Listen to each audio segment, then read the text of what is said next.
Vou convidar aqui à frente o pastor Rodrigo.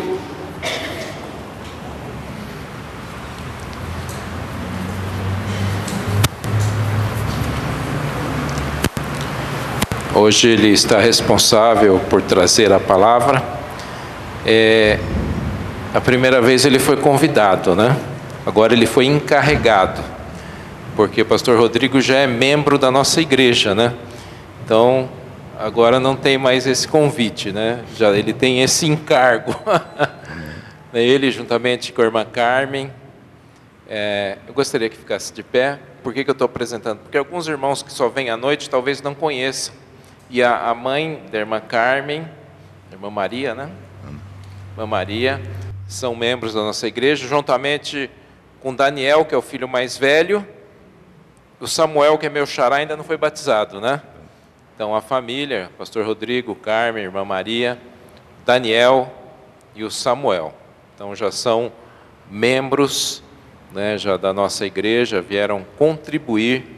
Então, com o ministério da nossa igreja, ele estará fazendo uso da palavra, que estejamos atentos para ver o que o Senhor tem a nos dizer. Que Deus os abençoe.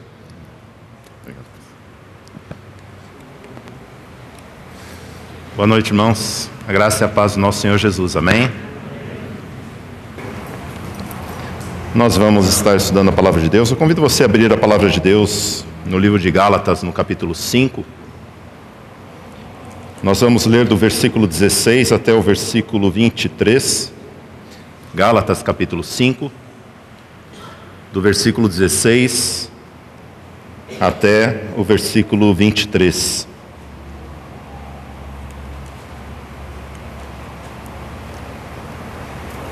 Mesmo assentados, vamos fazer a leitura desse texto. Diz assim, Gálatas 5, a partir do versículo 16. Digo, porém, andai no Espírito, e jamais satisfareis a concupiscência da carne.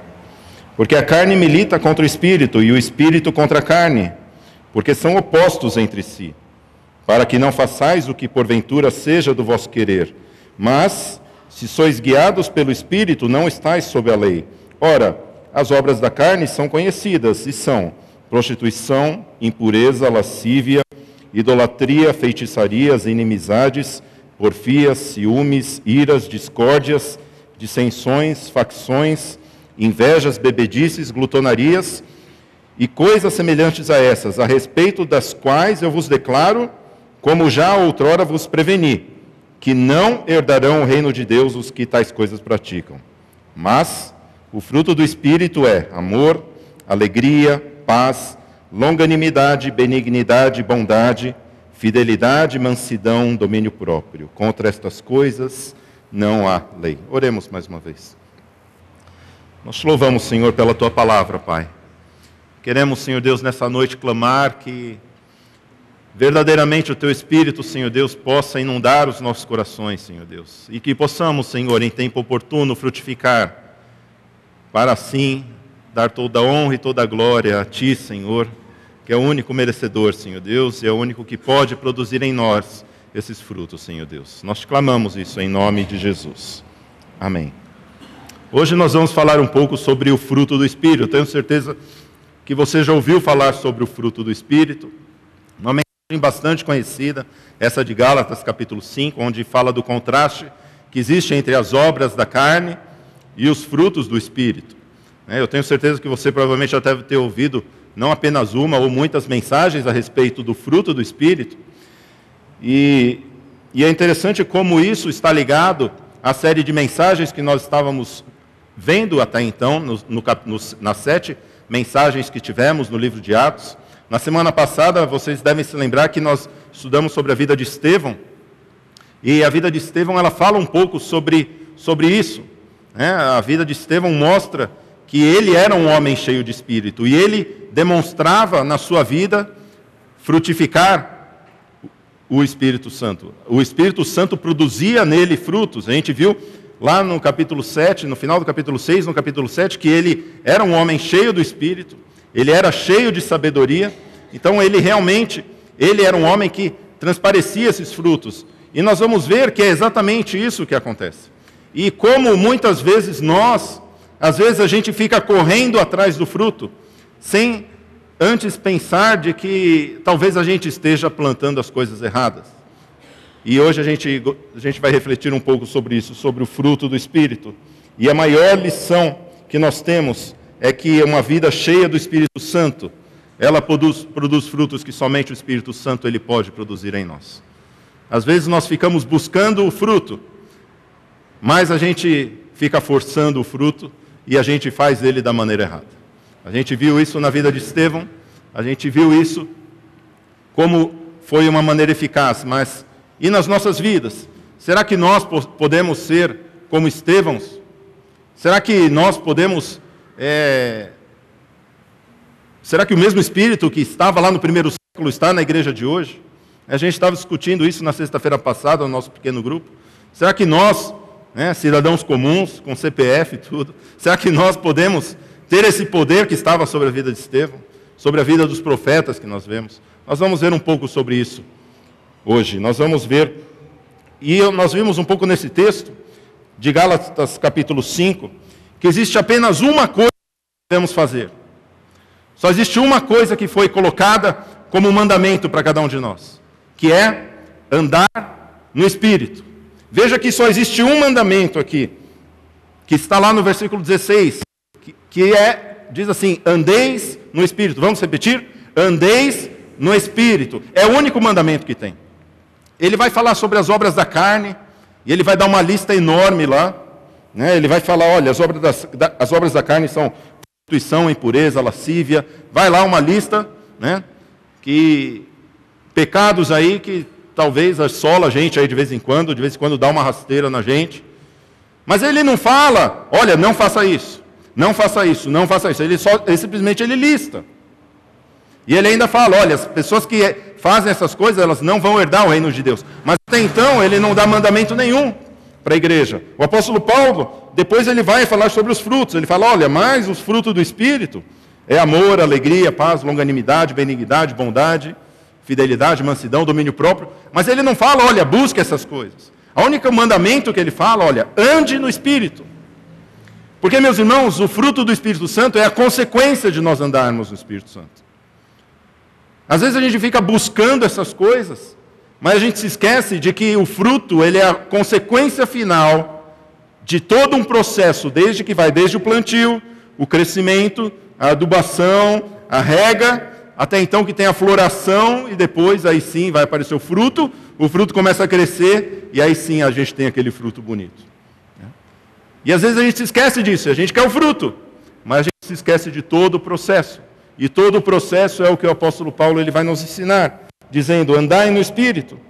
O fruto ele é a consequência de nós andarmos no Espírito, irmãos.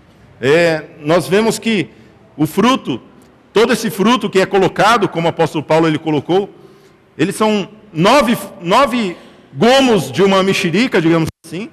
Ele é um fruto, não são frutos, é um fruto só, mas ele tem 9 características. E essas características, elas estão associadas ao nosso relacionamento com Deus, ao nosso relacionamento com o próximo e ao nosso relacionamento com nós mesmos. E a gente vai ver um pouquinho sobre esses frutos e a gente vai entender um pouco por que esse fruto ele é uma consequência de nós andarmos no Espírito. Às vezes a gente fica tentando ter essas coisas na nossa vida. Às vezes a gente fica tentando amar mais as pessoas. Às vezes a gente fica tentando ter mais alegria. Fazer coisas para ter mais alegria. Às vezes a gente faz coisas para ter mais paz. Às vezes a gente faz coisas para ter mais paciência, para ser mais bondoso, para ser mais benigno, para ter mais domínio próprio. E às vezes a gente fica buscando essas coisas. E também, com relação às obras da carne também. Às vezes a gente fica preocupado. Não, eu não posso fazer isso, eu não posso fazer aquilo. Eu não posso cair nesse pecado. E a gente começa a andar assim no nosso dia a dia, esquecendo que só existe um mandamento que foi dado para nós, andar no Espírito, buscar as coisas do Espírito Santo de Deus. Então, irmãos, hoje, se nós entendermos simplesmente isso, que nós devemos andar no Espírito, e o fruto ele é uma consequência, isso pode mudar muito as nossas vidas. Talvez não hoje, talvez não amanhã, talvez não essa semana, porque o fruto ele demora. Não sei quantos de vocês já plantaram uma árvore. Eu lembro que a minha mãe me conta uma história do meu avô, que o meu avô tinha um terreno lá na casa dele, né? E ele estava plantando uma jabuticabeira. E a minha mãe só olhando, né, a jabuticabeira. Minha mãe era pequena, minha mãe fala que gosta de jabuticaba.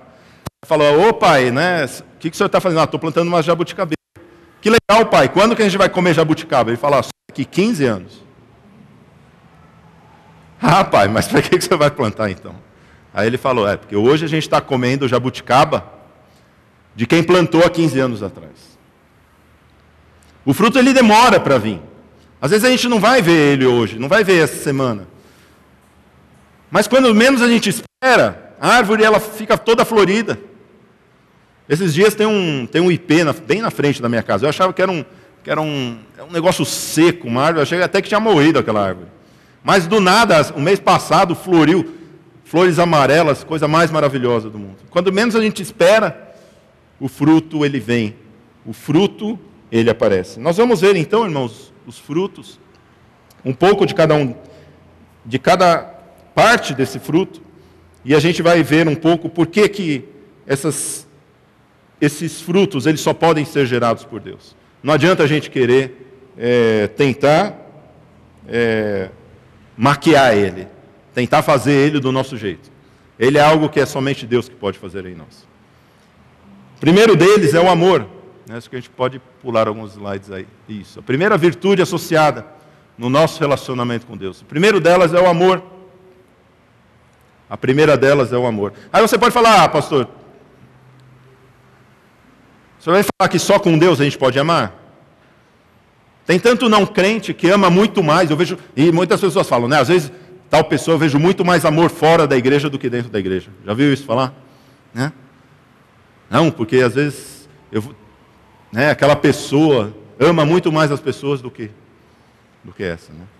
Irmãos, tudo depende do que a gente acha que é o amor. E tem duas maneiras da gente conseguir um fruto. Né? Vamos passar um slide aí. Duas maneiras de você conseguir ter uma laranja. Tá? Por exemplo, a primeira é essa daí do seu lado esquerdo, tá vendo? Você pode fazer a laranja desse jeito aí. Você compra um isopor, compra lá, pinta, né, de laranja, aí no final você vai ter uma laranja. Ou fruta de plástico. Quem já... Não vou nem perguntar quem tem fruta de plástico em casa. A minha avó tinha fruta de plástico, né? Chegava naquelas cestas, aquelas frutas de plástico. Eu achava tão feio. Flor de plástico ainda vai, né? O pessoal gosta de flor de plástico, não dá trabalho, né? Você põe, está sempre lá, a fruteira cheia de plástico. É um jeito de você ter a fruta. É fake, né? É fake news, né? Esses dias eu fui na churrascaria lá no... Onde que é? No 39 lá, né? Aí eu estava lá, estava comendo, e ele falou: isso daqui é picanha fake news. Aí eu comecei: mas como assim picanha fake news? É picanha, é um negócio que parece picanha. Você pega a carne e enrola ela assim, tem uma gordurinha, mas não é picanha. É assim, às vezes as pessoas querem esse fruto, esse tipo de fruto. É fake, não é verdadeiro. Né? Se você quer um fruto mesmo, se você quer laranja, você tem que plantar uma laranjeira. Não só plantar, você tem que regar, você tem que adubar, até que vai chegar um dia que você vai ter uma laranja. Mas às vezes a gente não quer passar por todo esse processo. E a mesma coisa com o amor. As pessoas falam: não, eu tenho amor. Eu amo as pessoas. Mas quando a gente começa a ver a definição do que é amor, a gente vê que a gente não ama de verdade. E eu convido você a abrir lá em 1 Coríntios, capítulo 13, versículos 1 a 7. Olha o que o apóstolo Paulo fala sobre o amor. 1 Coríntios, capítulo 13, de 1 a 7, diz assim: ainda que eu fale a língua dos homens e dos anjos, se não tiver amor, serei como o bronze que soa ou como o símbolo que retine. Ainda que eu tenha o dom de profetizar e conheça todos os mistérios e toda a ciência, ainda que eu tenha tamanha fé a ponto de transportar montes, se não tiver amor, nada serei. E ainda que eu distribua todos os meus bens entre os pobres, e ainda que entregue o meu próprio corpo para ser queimado, se não tiver amor, nada disso me aproveitará. O amor é paciente, é benigno, o amor não arde em ciúmes, não se ufana, não se ensoberbece, não se conduz inconvenientemente, não procura os seus próprios interesses, não se exaspera, não se ressente do mal, não se alegra com a injustiça, mas regozija-se com a verdade. Tudo sofre, tudo crê, tudo espera, tudo suporta. Esse é o verdadeiro amor. Você fala, muitas pessoas amam. Elas não passam nem de algumas características. Nem o último versículo, tudo sofre. Né? As pessoas falam que ama, deixa alguém pisar no teu calcanhar, pisar no teu calo para ver se você continua amando. Se aquela pessoa continua amando. Tudo espera. Não.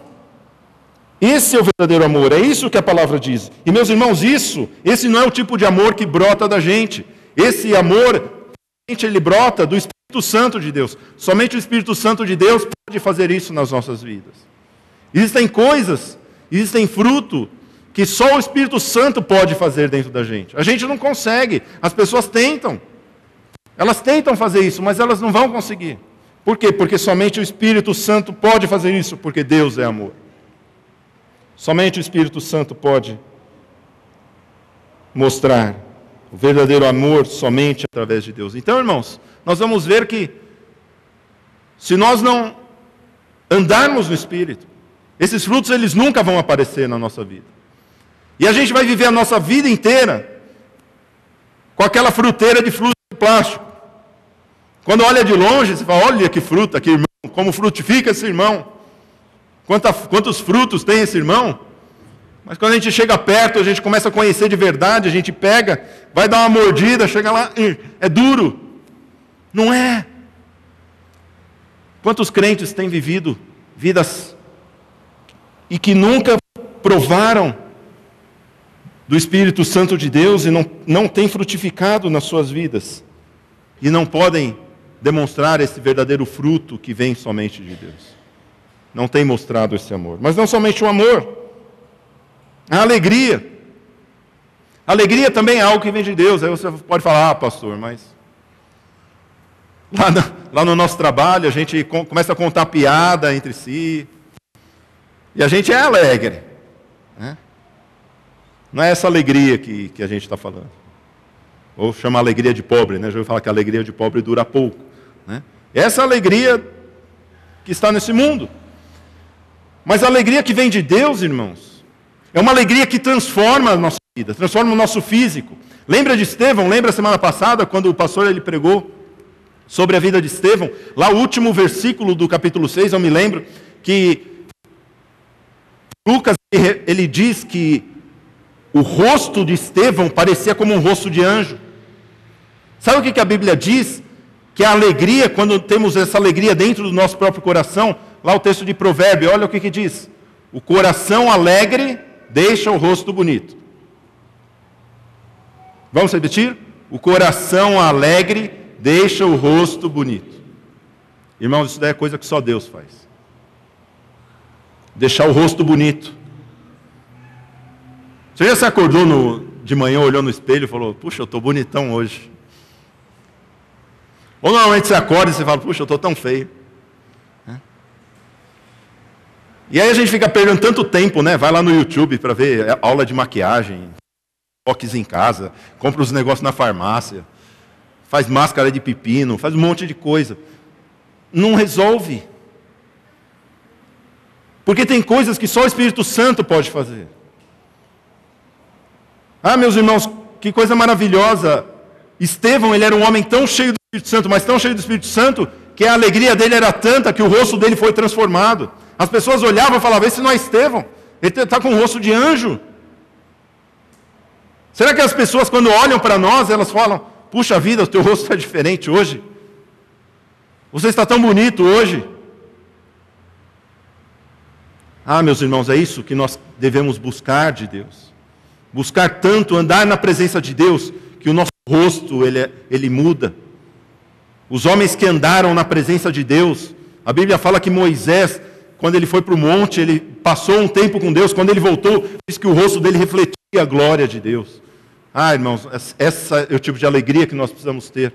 Um tipo de alegria que transparece a glória de Deus, que deixa transparecer a glória de Deus. Somente a alegria, somente Deus pode trazer essa alegria para os nossos corações. Quantos de nós temos vivido vidas tão tristes, Mesmo sendo crentes, tanto tempo de igreja. E quantas pessoas passam tanto tempo angustiadas, tanto tempo sem alegria. A alegria do Senhor é a nossa força. Essa alegria, ela modifica não somente o nosso sentimento, não somente o nosso humor, mas modifica também o nosso físico, o nosso rosto. Isso é algo real, é algo que é transformador. Não somente o amor, a alegria, mas também a paz.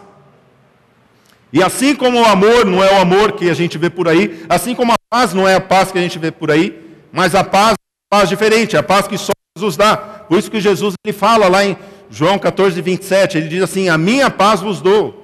Eu não dou para vocês do jeito que o mundo dá. Ou seja, o próprio Jesus ele fala, olha, tem uma paz por aí, que o pessoal fala, não é essa paz que eu vim trazer. É a minha paz, é uma paz diferente. Porque a paz no mundo é a ausência de guerra, está tudo bem. É quando as contas estão todas pagas. É quando o meu chefe não briga comigo. É quando está muito bem no meu relacionamento conjugal. Isso que é o que o mundo fala que é a paz. Mas a verdadeira paz, irmãos, quando a gente vê Jesus, a vida que Jesus tinha, vivendo como um fugitivo, vivendo como alguém que não tinha um lugar onde pudesse reclinar a cabeça, isso é a verdadeira paz, mesmo no meio das guerras. Isso, meus irmãos, é a verdadeira paz. Quantos crentes não conseguem nem dormir, dormem mal porque não têm a verdadeira paz, ficam preocupados com tantas coisas. Lembra Jesus quando estava lá no meio da tempestade? Estava lá no meio da tempestade, os discípulos começaram a falar, Jesus, acorda Jesus, como é que você pode dormir, está no meio da tempestade? Ah, meus irmãos, esse é o tipo da paz que nós precisamos ter. Mesmo no meio das tempestades, essa paz ela inunda o nosso coração. E você fala, pastor, como é que eu faço para ter essa paz? Precisamos andar no Espírito. Irmãos, tudo isso são frutos, são consequências que nós temos se nós andarmos no Espírito. Se nunca andarmos no Espírito, nunca vamos ter essas coisas. Pode buscar ter paz, pode fazer aula de yoga, pode fazer meditação. Não vai adiantar. Pode tomar antiansiolíticos, remédio tarja preta, não resolve. Não vai resolver. A verdadeira paz, ela é algo que vem do Espírito Santo de Deus. Existem outras três virtudes que elas estão associadas não diretamente a Deus, mas ao relacionamento próximo, que é a longanimidade, benignidade e a bondade. Em primeiro lugar, a longanimidade, ela tem a ver com a paciência. É o contrário um pouco, quando a gente olha lá nas obras da carne, que é a pessoa que é irada, que é a pessoa que não perde logo a paciência, e logo ela já se exalta. Isso é a longanimidade ao contrário, é quando a pessoa ela é paciente e ela espera para explodir, ela consegue se segurar bem, isso é longanimidade. E eu fui na Bíblia e eu procurei uma pessoa que fosse longânima, e pastor, eu encontrei uma só, que é Deus. Não achei ninguém que é paciente. Procurei modelos de paciência. A gente acha de mansidão, né? A Bíblia fala que Moisés foi o homem mais manso da terra. Sabedoria, a gente vê que Salomão foi o homem mais sábio da terra. Mas você vê longanimidade, não tem um que é. Ninguém que é paciente. Só Deus ele é paciente. A Bíblia diz que só Deus, olha, o Senhor é longânimo para conosco, não querendo que alguns se percam, senão que todos venham a arrepender-se. Deus ele é longânimo, Deus ele é paciente. Isso é um atributo de Deus, e como é difícil a gente ver isso. Como é difícil a gente ver isso nas nossas vidas, né? Quantas vezes a gente perde a paciência, né? Chega em casa, as coisas já estão daquele jeito, já sai estourando. Sai domingo, fala, não, essa semana vai ser uma bênção. Aí segunda de manhã você pega Raposo, já está aquele jeito, o trânsito lá no 48, já. E um fechando o outro, aquelas motos buzinando, vindo a milhão. E você, ô Senhor, a gente perde a paciência. Isso é uma coisa que só o Espírito Santo de Deus pode fazer na gente. Longanimidade. Não dá. Só Deus ele é longânimo. Somente Ele pode nos ensinar a ser longânimos. Somente Ele pode nos dar a paciência. Isso é algo que vem dele. É sobrenatural. Nós, por nós mesmos, nós somos irascivos, a gente é vingativo. Às vezes a gente até, na hora a gente até se segura, mas às vezes a gente já está maquinando mal. O que eu vou fazer para eu me vingar daquela pessoa? A gente quer se vingar das pessoas, mas a longanimidade é algo que só em Deus a gente pode encontrar. É um fruto do Espírito. Também a benignidade e a bondade. E eu nunca entendi muito bem qual que é a diferença entre benignidade e bondade. Eu confesso aos irmãos que eu passei muitos anos na igreja onde falava benignidade e bondade. Para mim era tudo mais ou menos a mesma coisa. Porque benignidade está ao bem, fazer o bem. E bondade, fazer o que é bom. Parece que é a mesma coisa, não parece? Parece que quando fala benignidade e bondade, parece que é a mesma coisa. Ela tem uma diferença, uma pequena diferença. Porque às vezes, quando a gente é benigno com as pessoas, às vezes a gente não está sendo bondoso com as pessoas. É mais ou menos assim. Imagina que você tem um filho pequeno, não sei quantos têm filhos pequenos, e o teu filho faz uma coisa errada. E a benignidade, para o pai ser benigno com aquela criança, ele tem que dar um castigo, ele tem que dar um corretivo naquela criança. A criança não vai gostar daquilo. E é tão interessante, né, que às vezes não sei quantos já foram adolescentes aqui, acho que todos já foram adolescentes aqui, né? Quando a gente já passou pela nossa adolescência, a gente fala, pai, eu quero ir para tal lugar. Aí o pai fala, não vai. Aí eu falo, por quê? Ele fala, eu estou fazendo isso para o teu bem. Como eu me enervava com meu pai, quando meu pai falava isso. A minha mãe falava, eu estou fazendo isso daí para o teu bem. Né? Quem é pai sabe isso daí. Porque o pai ele está pensando no bem do jovem. Né? Mas como que está fazendo o bem se não está fazendo o que eu quero? E isso é, meus irmãos, a diferença entre benignidade e bondade. Fazer o bem para as pessoas, às vezes nem sempre a gente vai estar sendo bondoso com as pessoas. Às vezes a gente precisa falar para uma pessoa a verdade, às vezes aquilo vai doer.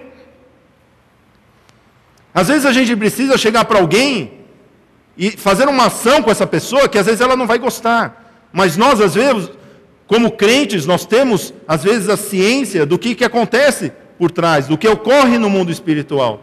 E nós precisamos ser benignos com as pessoas. Às vezes eu chegar para uma pessoa e apontar para ela o caminho da salvação, o erro, às vezes é ser benigno para... Às vezes não, isso é ser benigno para as pessoas, mas às vezes não é ser bondoso para com as pessoas. Mas o nosso Deus, Ele produz em nós essas duas coisas.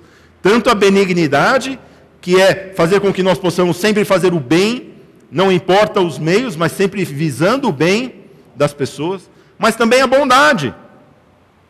A bondade é justamente isso, é ser bom para com as pessoas, é a generosidade. E a Bíblia fala, pastor, mas eu sou bom. Eu sempre dei esmola para as pessoas. E certa vez, um jovem chegou para Jesus e falou, bom mestre, o que eu vou fazer para herdar a salvação? E Jesus falou, só tem um que é bom. Por que você está me chamando de bom? Só tem um que é bom. Somente Deus é bom. Às vezes a gente, quando faz as coisas, a gente faz pensando em ganhar. O que eu vou ganhar de troca? Ou a gente dá esmola esperando que todo mundo olha como eu sou bonzinho. Ou a gente dá esmola esperando que Deus, eu vou dar para você porque Deus vai me dar. Né? Já aquela coisa, eu vou barganhar com Deus. Eu estou dando aqui porque eu sei, né, que Deus vai me dar. Eu sou bom aqui, eu dei meu dízimo, mas eu sei que a gente tem o nosso próprio interesse, aquele amor que busca o seu próprio interesse. E a verdadeira bondade é a generosidade, quando a gente dá sem esperar nada em troca.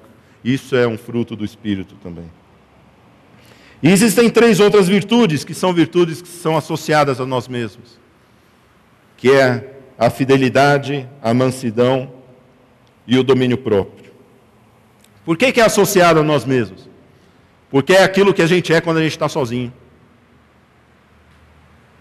Fidelidade é quem a gente é quando a gente está sozinho.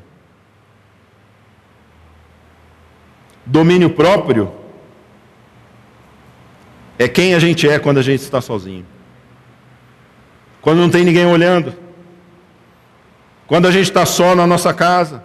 Quando a gente está só no escritório. Quando não tem olhando, quando não tem câmera. É isso. Isso é a fidelidade. E a fidelidade, meus irmãos, é algo que vem de Deus. Somente Deus ele pode fazer com que nós sejamos fiéis. Isso é um fruto do Espírito, a fidelidade. Quantas pessoas tentam ser fiéis a seus cônjuges? Talvez esses sejam os mais difíceis de atingir, mas talvez esses sejam os mais fáceis da gente identificar a ausência. Talvez benignidade, bondade, você fala, de vez em quando eu sou bondoso, dou uma esmola aqui, né? Faço bem, dou uma carona para alguém. Esse daqui a gente identifica um pouco às vezes na nossa vida. Mas quando a gente chega nesses últimos 3, é mais fácil a gente identificar que às vezes a gente não tem ele. E sabe por quê, meus irmãos, que a Bíblia fala que é fruto do Espírito e não frutos do Espírito? Porque isso é uma coisa só. Nós precisamos buscar esse fruto e precisamos frutificar, nós fomos chamados para frutificar. Lá em João, Jesus disse, não forem vocês que me escolheram, fui eu que escolhi vocês, para que vocês vão e deis fruto, e o fruto de vocês permaneça. Foi isso que Jesus falou para cada um de nós. Nós fomos chamados para dar fruto, esse fruto do Espírito. E talvez alguns frutos a gente já identifique na nossa vida, mas a gente precisa continuar trabalhando. E a gente precisa trabalhar para mostrar todas essas características. Eu lá em casa, eu tenho um pé de laranja lá. E coloca aí, acho que a próxima foto, isso. Está vendo aí essa foto? São 2 laranjas. Eu trabalho numa empresa de fertilizantes. Há 7 meses atrás, eu comecei a trabalhar numa empresa de fertilizantes, de adubo. Né? São minérios químicos, né, de rochas, né, de fosfato, de potássio, né, nitrogenados. O nitrogênio ele não vem das rochas, ele é um processo industrial. Mas são adubos químicos que você coloca na planta e ela cresce. Não sei se vocês sabem, mas o adubo químico foi a invenção que mais salvou vidas até hoje. São 2 bilhões de pessoas que hoje comem porque tem fertilizante. Porque se não tivesse fertilizante, ia ter comida só para 4 bilhões de pessoas. 2 bilhões de pessoas tinham morrido de fome já. E aí eu comecei a pensar, e lá em casa, eu comecei a trabalhar em empresa de fertilizante, e lá tinha um pé de laranja. E sabe aquela laranja azeda, irmão?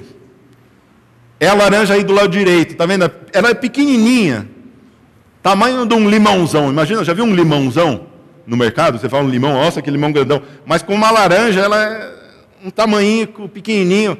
E eu cortava, eu comia, não dava nem para fazer suco a danada. Você colocava 2 laranjas e 3 quilos de açúcar, ainda dava, ainda sentia um fundinho pegando na língua no final. Não dá nem para fazer suco a condenada. Aí eu falei, não é possível. Eu pensei comigo mesmo, Rodrigo, não é possível. Não é possível que eu, trabalhando numa empresa fertilizante, eu vou deixar o meu pé de laranja, né, pequenininho daquele jeito. Aí o que eu fiz? Eu fui lá, estudei qual era o melhor fertilizante para as frutas cítricas, né, pé de laranja. Aí eu fiz 2 aplicações.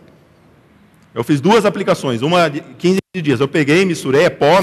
Você compra um pó, mistura na água. Eu fiz a aplicação e deu uma florada, que foi essa laranja aí do lado esquerdo. Olha a diferença que deu. Um laranjão doce, meus irmãos.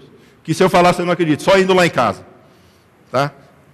Próxima vez que você for lá em casa, fala, pastor, eu duvido, eu quero provar essa laranja. Eu vou mostrar para você como ela está doce.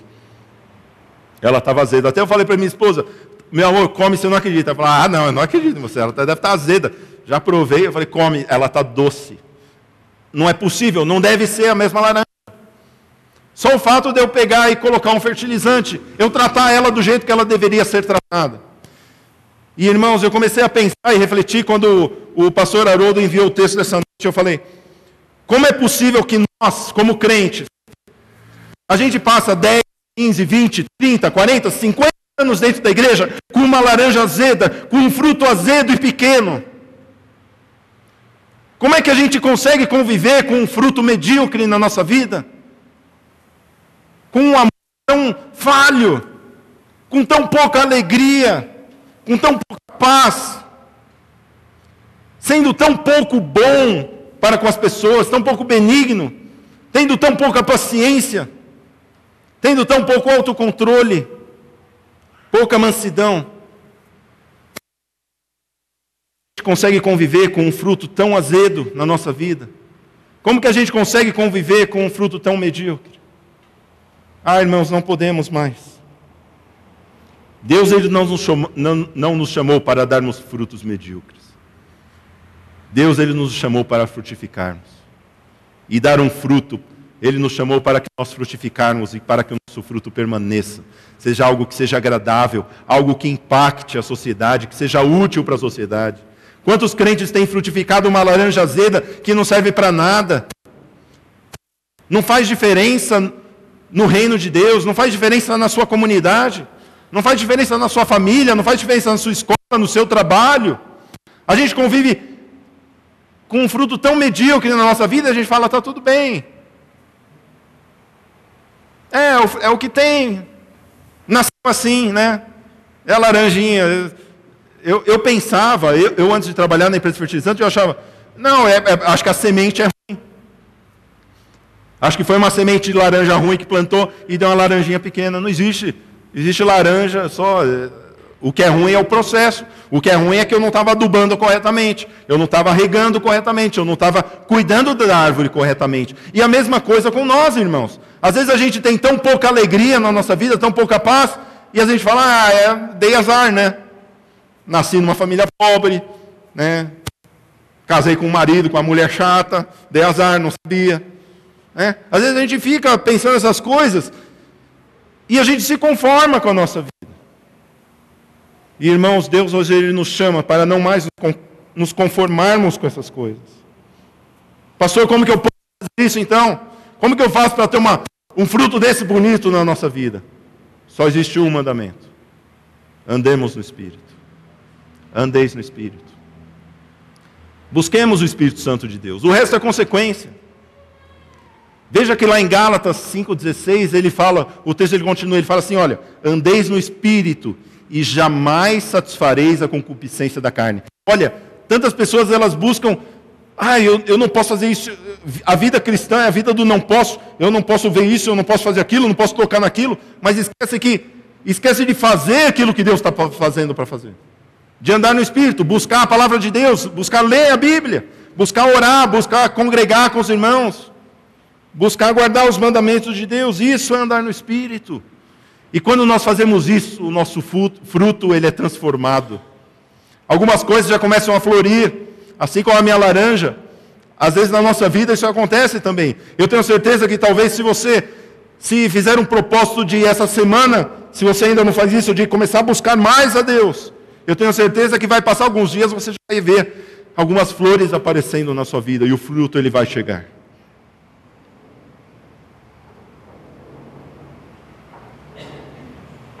Deus ele nos chamou para frutificarmos, para que nós possamos ir e dar fruto. Eu gostaria de concluir essa mensagem, essa reflexão, dizendo que há 3 tipos de pessoas dentro da igreja, hoje aqui. Existem pessoas que... Coloca esse próximo versículo, onde Jesus, na verdade é João Batista que ele fala, produzi, pois, frutos dignos de arrependimento. É impossível frutificarmos se a gente não se arrepender dos nossos pecados. Todos nós nascemos em pecado. O pecado é algo que vem desde a nossa meninice, como diz a palavra de Deus. Mas onde não há arrependimento, não há frutificação. E o arrependimento não é o remorso, não é, escorreguei de novo. Não, o arrependimento, ele é uma tomada de decisão. Eu quero tomar outro rumo na minha vida. Eu vou tomar outro rumo, eu vou agir para tomar outro rumo. Isso é arrependimento, é voltar, é eu estar caminhando para um lado, e aí eu parar de caminhar para esse lado, e eu começar a andar no Espírito. O arrependimento ocorre quando eu estava andando no pecado. Eu paro de andar no pecado, e eu começo a andar no Espírito Santo de Deus, diante da presença de Deus. Somente há fruto onde há arrependimento. Existem pessoas que nunca vão frutificar, porque nunca se arrependeram dos seus pecados. Existem pessoas que nunca vão ter esses frutos. Vão ter aquele fruto fake, aquele fruto de plástico, aquela bandeja de fruta toda de plástico, só de aparências para as pessoas, mas não é um fruto. somente há fruto onde há arrependimento. Existem pessoas, esse é o primeiro tipo de pessoas. Não seja você esse tipo de pessoa, que somente pode frutificar, somente há fruto onde há arrependimento. Esse é o primeiro tipo de pessoa, aquele que nunca se arrependeu e nunca vai frutificar. Existem outros dois tipos de pessoas que estão lá na parábola do semeador, que são tipificadas em dois tipos de semente. Olha o que diz lá em Mateus 13, 22 e 23. O que foi semeado entre os espinhos, este é o que ouve a palavra.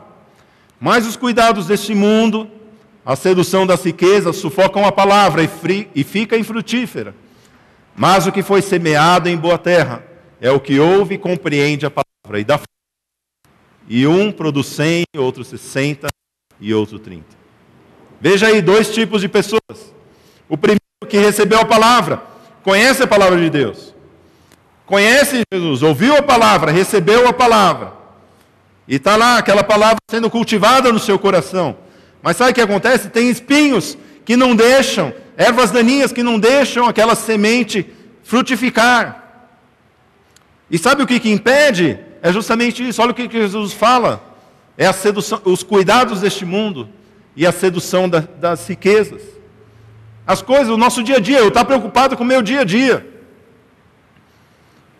Eu saio daqui domingo, acordo segunda, eu estou preocupado só com o meu dia a dia. Eu esqueço de Deus, eu lembro de Deus só domingo que vem, ou quando for o dia do pequeno grupo, ou quando for domingo que eu tenho que voltar para a igreja. Eu esqueço das coisas de Deus. E aí, hoje é domingo, hoje é dia de ir na igreja, eu vou para a igreja. E assim vai, semana após semana. Pessoas que se esquecem de andar com Deus, se esquecem que foram chamadas para negar-se a si mesmo, carregar a cruz de Jesus e seguir após Jesus. Essas pessoas, elas ficam infrutíferas todas as suas vidas, porque os cuidados das coisas desse mundo é preocupação com as contas para pagar, com o trabalho, com a família, com o carro, com a casa. Todas essas preocupações, irmãos, elas são suficientes para tirar a gente do nosso foco e impedir a palavra de Deus de frutificar na nossa vida. Esse é o segundo tipo de pessoa. Não seja você esse tipo de pessoa que deixa com que os cuidados dessa vida façam que você fique infrutífero. Mas Jesus, ele nos convida para ser esse terceiro tipo de pessoa. Aquele que ouve e compreende a palavra. Que entendeu a palavra. Entende que às vezes tem que deixar um pouco menos o tempo na sua agenda para a TV e um pouco mais para a palavra de Deus. Um pouco menos algumas atividades na sua vida e chegar para a sua família e falar, vamos orar. Vamos cultuar a Deus hoje. Isso é andar no Espírito. Essas pessoas, irmãos, elas produzem 100 por um, 60 por um, outros 30 por um. Elas frutificam e o seu fruto permanece. Irmãos, esse é o tipo de pessoa que Deus nos chamou para sermos. Esse é o tipo de pessoa que Deus chamou para sermos. E que nós possamos, como diz Jesus, ouvir e compreender a palavra, que é preciso andar no Espírito. E o fruto, ele vai aparecer nas nossas vidas com toda certeza, porque Deus, ele é fiel. O Espírito Santo de Deus, ele ainda hoje... Lembra quando eu fiz aquela pergunta no começo? Será que nós podemos ser como Estevão? Será que eu e você podemos agir assim como as pessoas agiam na igreja do primeiro século? Sim, é possível. Mas precisamos andar no Espírito e saber que no seu devido tempo o fruto ele aparecerá e será uma bênção não só para nossas vidas, para a nossa família, para a nossa igreja e para toda a nossa cidade. Que Deus nos abençoe e que Deus possa frutificar em cada um de nós. Vamos abaixar nossas cabeças.